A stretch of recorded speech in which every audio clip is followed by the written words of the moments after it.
Bonjour. Aujourd'hui, de l'inédit, pas de film, nous allons traiter une saison de série dans son intégralité, Daredevil.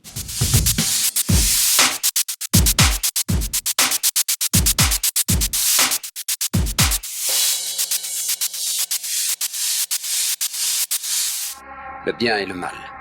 Parfois, la délimitation est extrêmement claire. Parfois, elle est plus floue. Parfois, on fait des choses hors des limites de la loi. D'abord, Daredevil, qui est-ce? Créé en 64 par Stan Lee et Bill Everett, Daredevil est le pendant Marvel de Batman, qui lui est DC. Seulement ici, la touche Marvel, spécialité de Stan Lee, vient du fait que Matt Murdock, le pendant de Dédé, pour les intimes, est aveugle. C'est en sauvant quelqu'un, acte désintéressé, que le jeune Matt Murdock se retrouvera couvert de produits radioactifs qui lui feront perdre la vue, mais dédoubleront tous ses autres sens. Deuxième super-héros handicapé de l'histoire, l'honneur d'être le premier revient au Dr Midnight chez DC. Daredevil illustre à lui seul le côté plus réaliste des personnages Marvel. Contrairement à Batman, dont l'alter ego Bruce Wayne semble exister uniquement pour dissuader les habitants de Gotham de son identité en jouant au Playboy, Matt Murdock est lui, avocat. Métaphore parfaite joignant le fait que la justice est aveugle, Daredevil le super-héros résout les cas que Matt Murdock l'avocat ne peut régler. Daredevil connut un succès modeste avant d'être remodelé par les mains expertes, quoique encore un peu jeune, de Frank Miller en 1979. Frank Miller, pour ceux qui l'ignoreraient, est le créateur de Sin City, en BD comme en film, aidé par Robert Rodriguez, mais aussi de deux des meilleures histoires de Batman, Année 1 et The Dark Knight Returns. Ici, Miller offre au personnage une mythologie mieux composée, développant au passage un complexe de culpabilité plus fin que celui de Batman qui a perdu ses parents, en mettant simplement le catholicisme du personnage en avant. De récente mémoire, le metteur en scène Kevin Smith se lança aussi dans l'écriture d'une excellente histoire accompagnée par Joe Quesada, Sous l'aile du diable. Tout cela avant l'arrivée de Brian Michael Bendis qui réalisera un run d'une grande qualité qui, comme Miller en son temps, redéfinira le personnage. Un run étant une histoire complète étalée sur plusieurs numéros. Ceux qui vous diront que « Ah non mais la série est mieux que le film, hein. Ah ouais, non mais carrément » seront encore très loin de la vérité. Disons qu'un film expérimental d'un mec qui dort pendant 12 heures un peu à la Warhol serait déjà supérieur à la bouse proposée par Mark Steven Johnson en 2003 avec Ben Affleck. Hope justice is found here before justice finds you.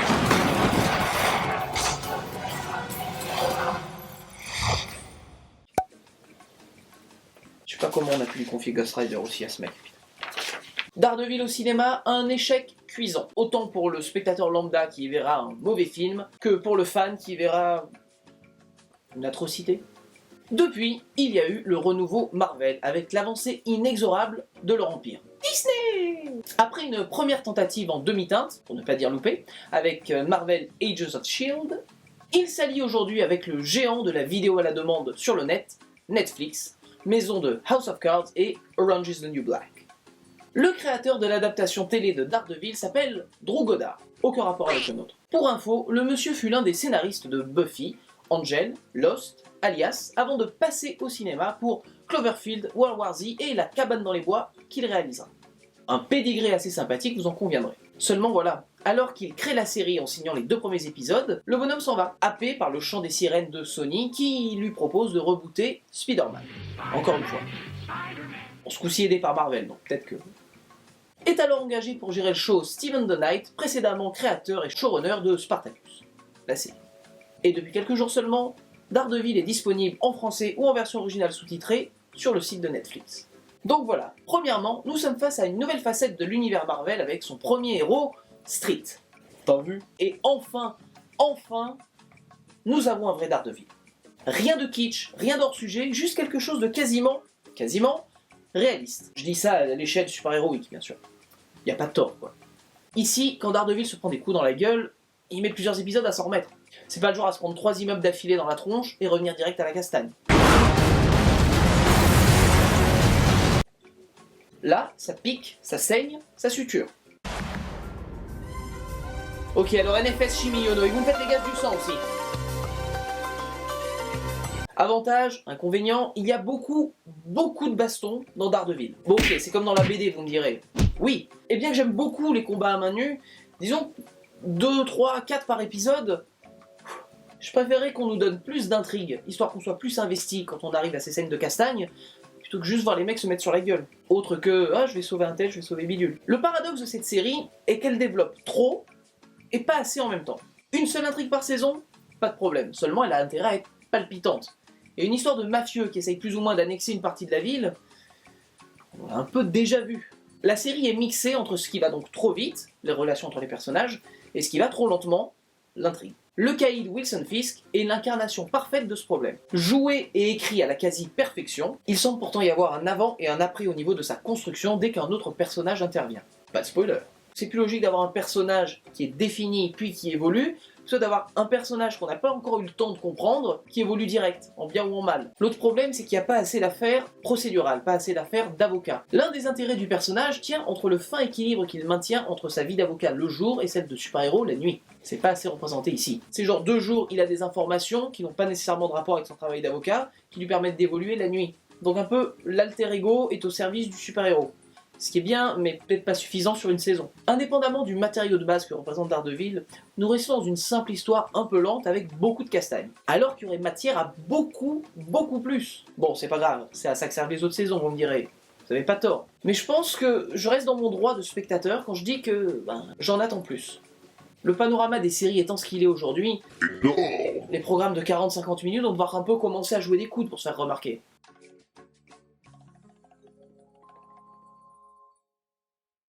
Le problème ici, c'est qu'on a une saison, 13 épisodes, 50-55 minutes chacun, adaptés plus ou moins d'un recueil L'Homme sans peur de Frank Miller et John Romita Jr., qui fait 200 et quelques pages. Alors, je sais pas s'ils avaient peur d'être à court de matériel ou quoi, enfin, Daredevil c'est comme Batman, avant d'être à court, va falloir se lever tôt quoi. Ici, en substance, on a Daredevil Begins, ce qui est très bien pour 3, 4, voire 5 épisodes, mais ici, justement, on sent la fracture entre ce moment d'origin story auquel on peut pas échapper dans les films de super-héros d'aujourd'hui, et au lieu de ça, on reste dans ce marasme de base, qui est pas désagréable, hein, attention, mais c'est juste facile quand on sait que ça pourrait être nettement mieux.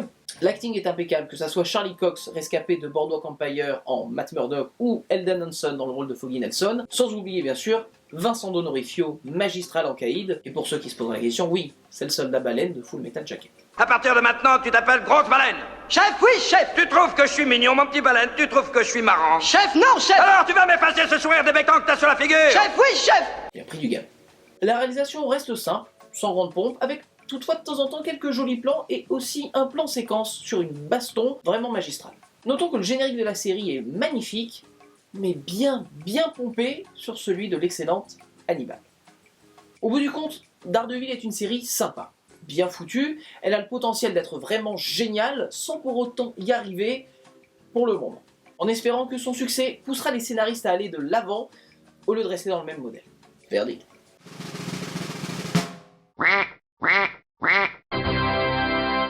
Dans votre... Non. Par contre, si vous souhaitez vous lancer dans du Daredevil en comics, permettez-moi modestement de vous conseiller. D'abord, L'Homme sans peur, de Frank Miller et John Romita Jr., pour plus ou moins la saison 1 de la série. Tout le run de Frank Miller sur Daredevil, qui était aussi au dessin de 79 à 83, mais aussi son recueil avec David Mazzucchelli, Born Again ou Renaissance, qui est probablement l'une des meilleures histoires de Daredevil à mon goût. Notons ensuite, j'en parlais plus tôt, l'histoire de Kevin Smith et Joe Quesada sous l'aile du diable. Et enfin, toute la période gérée par Brian Michael Bendis et Alex Maleev, qui est juste génial pour son intrigue et sa structure narrative vraiment originale. Sur ce, amis du soir, bonsoir.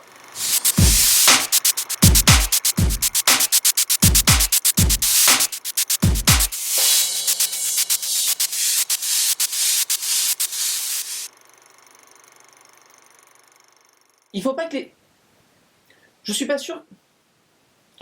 Je sais pas quoi dire. Disney! Disney! Disney! Disney!